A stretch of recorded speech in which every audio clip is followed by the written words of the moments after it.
When I was 27 years old, I left a very demanding job in management consulting for a job that was even more demanding, teaching.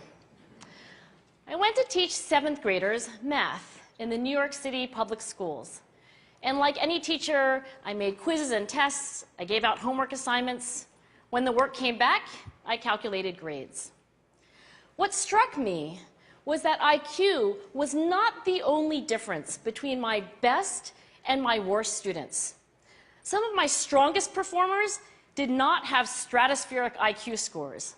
Some of my smartest kids weren't doing so well. And that got me thinking. The kinds of things you need to learn in 7th grade math, sure, they're hard. Ratios, decimals, the area of a parallelogram. But these concepts are not impossible. And I was firmly convinced that every one of my students could learn the material if they worked hard and long enough. After several more years of teaching, I came to the conclusion that what we need in education is a much better understanding of students and learning from a motivational perspective, from a psychological perspective. In education, the one thing we know how to measure best is IQ.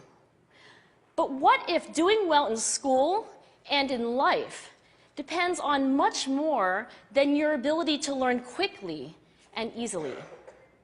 So I left the classroom and I went to graduate school to become a psychologist. I started studying kids and adults in all kinds of super challenging settings. And in every study, my question was, who is successful here and why? My research team and I went to West Point Military Academy. We tried to predict which cadets would stay in military training and which would drop out. We went to the National Spelling Bee and tried to predict which children would advance farthest in competition. We studied rookie teachers working in really tough neighborhoods, asking which teachers are still going to be here in teaching by the end of the school year. And of those, who will be the most effective at improving learning outcomes for their students? We partnered with private companies asking which of these salespeople is going to keep their jobs and who's going to earn the most money. In all those very different contexts, one characteristic emerged as a significant predictor of success. And it wasn't social intelligence, it wasn't good looks, physical health, and it wasn't IQ. It was grit. Grit is passion and perseverance for very long-term goals. Grit is having stamina. Grit is sticking with your future, day in, day out, not just for the week, not just for the month, but for years, and working really hard to make that future a reality. Grit is living life like it's a marathon, not a sprint. A few years ago, I started studying grit in the Chicago public schools. I asked thousands of high school juniors to take grit questionnaires, and then waited around more than a year to see who would graduate. Turns out that grittier kids were significantly more likely to graduate, even when I matched them on every characteristic I could measure, things like family income, standardized achievement test scores, even how safe kids felt when they were at school. So it's not just at West Point or the National Spelling Bee that grit matters, it's also in school, especially for kids at risk for dropping out. To me, the most shocking thing about grit is how little we know, how little science knows about building it. Every day, parents and teachers ask me, how do I build grit in kids? What do I do to teach kids a solid work ethic? How do I keep them motivated for the long run? The honest answer is, I don't know. What I do know is that talent doesn't make you gritty.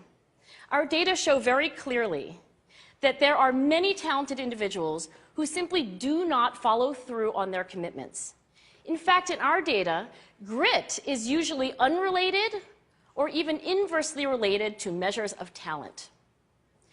So far, the best idea I've heard about building grit in kids is something called growth mindset.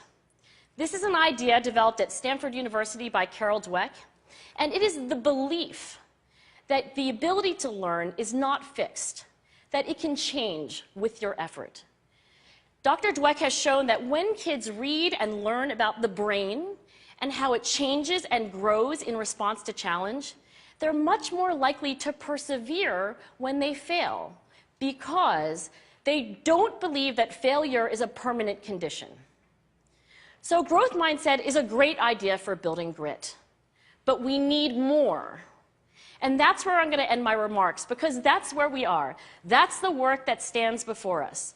We need to take our best ideas, our strongest intuitions, and we need to test them. We need to measure whether we've been successful, and we have to be willing to fail, to be wrong, to start over again with lessons learned. In other words, we need to be gritty about getting our kids grittier. Thank you.